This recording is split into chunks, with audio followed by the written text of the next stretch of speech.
Silakan subscribe Cerita Cinta YouTube channel. Terima kasih. Jakarta. Setelah menempuh perjalanan udara 2 jam lebih, akhirnya mereka sampai juga di kota metropolitan. Rumah Kavi. Suka tidak rumahnya? Mungkin banyak yang harus direnovasi. Winda menatap sekeliling. Bagus, halaman luas dan kenapa garasi luas banget? Nggak tahu juga, biar muat banyak. Itu kebetulan ditawarin Mas Arjun. Ini cukup dekat dengan rumah mereka dan juga rumah mama. Jadi ini lokasi cukup strategis, dekat kantor juga. Tadi kita lewat loh, tutur Kavi bersemangat. Iya, aku tadi lihat kok. Winda tersenyum tipis saat ingat kantornya dulu. Oh ya, apa Bu Venita masih ada di sana? Masih, beberapa hari yang lalu aku juga bertemu dengannya. Dia masih suka TP-TP loh, pancing Kavi. Ngarang. Swear, sumpah. Jangan ngarang. Lusa ikut aku ke kantor. Aku juga penasaran ekspresi teman-teman kantor kita dulu. Gak mau. Winda menolak keras. Ia masih ingat bagaimana ia membawa kardus besar, berjalan di lobi, dan dilihat orang-orang waktu ia dipecat dulu. Kenapa? Gak enak aja. Terus ngapain di rumah aja? Gak lah, aku mau keluar, kangen juga sama Jakarta. Ngapain? Sama siapa? Gak boleh, gak ada. Kavi berubah jadi posesif seketika. Kalau mau keluar, tunggu aku saja. Kita bareng. Kan kamu ngantor sayang, desis Winda kesal. Makanya ikut ngantor lusa. Besok gak boleh kemana-mana, aku ajakin ke rumah mama. Tuh Kezia udah nyariin kamu. Baru juga hari pertama di rumah baru, mereka berdua kembali debat. Itu karena mereka langsung menikah tanpa pacaran. Ada banyak hal yang mungkin masih bentrok saat di awal pernikahan. Tapi seiring dengan berjalannya waktu, semuanya akan selaras, karena semuanya butuh proses. Pagi hari, suasana rumah sangat sepi. Hanya terdengar suara alat masak. Rupanya penjaga rumah yang selama ini menjaga rumah itu sedang masak. Namanya Bi Inah, wanita dari Jawa Timur yang sangat ramah. Seorang janda karena ditinggal mati. Pagi Bi, sapa Winda ramah. Selamat pagi Non, Nona mau saya masakin apa? Gak usah Bi, yang ada aja. Baik Non. Oh ya, apa tuan muda mau kopi Non? Winda menggeleng. Biar saya buatkan sendiri Bi. Baik Non. Setelah membuat kopi untuk suaminya, Winda membawanya masuk ke kamar. Dilihatnya Kavi sedang menyisir rambut. Makin ganteng aja suaminya itu. Udah, licin banget. Udah ganteng kok, ledek Winda. Kavi hanya tersenyum. Kemudian melangkah sambil merentangkan tangan. Kopi, panas ini, seru Winda menjauhkan tangannya dari Kavi. Pria itu kemudian mengambil alih, memegang kopi itu, lalu meletakkan di atas meja.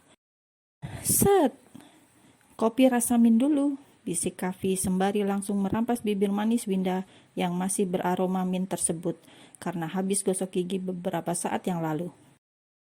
Pintunya gak aku kunci, desis Winda. Biarkan, lagian cuma ada bibi sama satpam di rumah ini, kita bebas sayang. Kavi menjauhkan wajahnya, kemudian mengerlingkan mata. Dasar apa yo? Pria itu menggelitik Winda sampai Winda minta ampun. Geli, stop, Kavi, jangan gitu, geli. Keduanya terkekeh sampai terdengar dari dapur, dan Bi Inah pun menggeleng pelan. Pengantin baru, batin Bi Inah. Baru awal nikah masih manis-manisnya. 1 jam kemudian, Kavi keluar kamar sambil merapikan pakaian. Kemudian disusul Winda yang menyisir rambut dengan tangan, biar kelihatan rapi. Udah nggak ada yang ketinggalan? Ponsel sama dompet, kunci mobilnya? Tanya Winda yang berjalan mengekor di belakang Kavi. Udah semuanya. Bi, kami pergi ya. Kavi berteriak memanggil Bi Inah yang tidak kelihatan. Sesaat kemudian wanita parubaya itu muncul sambil membawa kemoceng. Ya tuan. Kami pergi dulu ya Bi, ganti Winda yang pamit. Baik Non, ya sudah kami pergi, ucap Kavi kemudian merangkul pundak istrinya. Mereka berdua naik mobil sport warna merah, keluaran terbaru. Hanya ada beberapa dan edisi terbatas. Ini adalah mobil hadiah dari Arjun dan Olivia, hadiah untuk pernikahan Kavi dan Winda. Jangan ngebut, kurangi kecepatan. kita belum punya baby, celetuk Winda saat Kavi sedang menguji berapa kecepatan mobil barunya itu. Iya sayang, oke. Kavi langsung mengurangi kecepatan, kemudian berjalan dengan kecepatan yang sedang-sedang saja. Perjalanan yang harusnya hanya 30 menit pun jadi lebih lama. Selain ibu kota yang macet, ini karena Kavi mengemudi dengan pelan, sesuai perintah sang ratu. Begitu tiba, mereka langsung disambut oleh Hanum dan keluarga yang lain, apalagi Kezia. Gadis kecil yang imut itu langsung minta gendong Winda. Senang ya ketemu bunda, goda Olivia sambil menggendong anak keduanya. Kezia melingkarkan lengannya dengan erat, tidak mau turun dari gendongan Winda sama sekali. Bunda capek, ayo sama oma. Hanum mengulurkan tangan. Gak apa-apa ma, Winda juga kangen sama Zia. Winda mengecup pipi cabi Kezia berkali-kali. Mereka pun berkumpul bersukaria, membicarakan hal-hal bahagia dan terutama kelucuan anak-anak Arjun dan Olivia. Nanti malam, Zia mau bobo sama bunda, celetuk Kezia yang sudah dalam pangkuan, tidak lagi dalam gendongan. Kavi langsung masam, lalu melirik abangnya. Iya, nggak apa-apa, kita nginep di rumah oma 2 malam kok. Arjun sepertinya sengaja. Kavi tambah keki, dan semuanya langsung tertawa.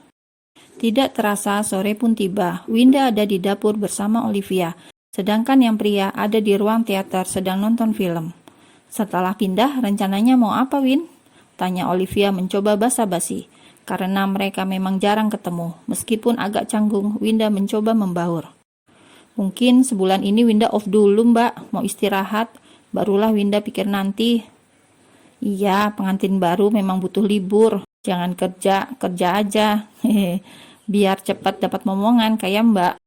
Iya mbak, Winda sedikit malu-malu. Mau nggak mbak kasih resep biar cepat jadi? Winda langsung terbatuk dan Olivia yang jahil langsung terkekeh. Gak usah malu, menikah kan memang untuk melahirkan keturunan juga. Tuh mbak lihat Kavi ngebet pengen baby. Iya mbak. Bulan madu yang jauh, yang lama juga biar pulang langsung isi. Goda Olivia lagi, membuat pipi Winda merona. Apanya yang isi? Celetuk Kavi yang baru datang langsung nimbrung. Bukan apa-apa, bantu bawain buah buat Kezia. Sela Winda yang malu. Kavi menatap aneh, tapi langsung menurut dan pergi. Setelah Kavi pergi, Olivia kembali memancing Winda. Gak perlu malu, apalagi depan suami. Malunya buang jauh-jauh. Olivia sok bijak, padahal dulu ia seperti pasangan Kanibo kering saat bersama Arjun. Winda yang tidak tahu masa lalu Olivia hanya mengangguk dan menganggap kakak iparnya itu adalah suhu. Cuaca cerah, mentari pagi menyapa wajah Kavi yang terbaring dengan lembut. Cahaya pagi yang hangat itu menerobos masuk lewat jendela kamar Kavi yang sudah terbuka lebar. Sayang, bangun, katanya ngantor hari ini. Sudah pagi. Bisik Winda tepat di telinga Kavi. 5 menit lagi, jawab Kavi. Masih dengan mata tertutup. Ia semalam begadang lihat bola. Alhasil sekarang masih mengantuk berat. Bangun, siap-siap, katanya mau ajak aku ke kantor. Perlahan mata dan alis yang lebat itu mengerjap. Kelopak matanya bergerak-gerak, kemudian membuka pelan-pelan. Setelah bangun sempurna, Kavi menatap Winda lama. Mau ikut? Tanya Kavi dengan suara yang masih serak. Winda mengangguk, membuat Kavi langsung sumringah. Oke, aku mandi dulu. Pria itu kemudian bergegas turun dari ranjang dan mengambil handuk untuk mandi. Kavi yang baru bangun terlihat begitu bersemangat ketika Winda bilang akan ikut ngantor dengannya pagi ini. Lumayan, kalau Winda diajak ke kantor, setidaknya tidak ada lagi yang mengusik kebersamaan keduanya. Saat sarapan pagi, semua berkumpul di meja panjang, bak meja kerajaan saat jamuan makan. Di sela-sela sarapan pagi itu, mereka juga berbincang, membicarakan hal sederhana sampai dengan masalah bisnis.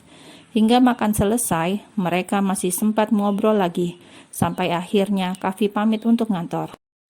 Winda ikut, gak di rumah aja sama mama?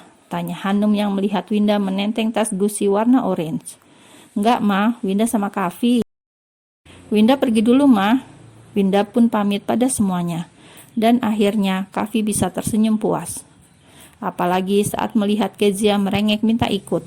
Mau tidak mau, Olivia harus membujuk. "Sayang, wajah kamu kenapa tegang begitu?" tanya Kavi saat melihat Winda memasang seat belt sebelum ia menyalakan mesin. "Gak apa-apa, deg-degan aja mau ke kantor itu. Mereka semua pasti shock." "Benarkah?" Kavi mengangguk, kemudian melempar senyum. Pria itu mulai menjalankan kendaraan warna merah mengkilap tersebut, meninggalkan kediaman Gadiata Ratama Prakas yang besar dan megah itu.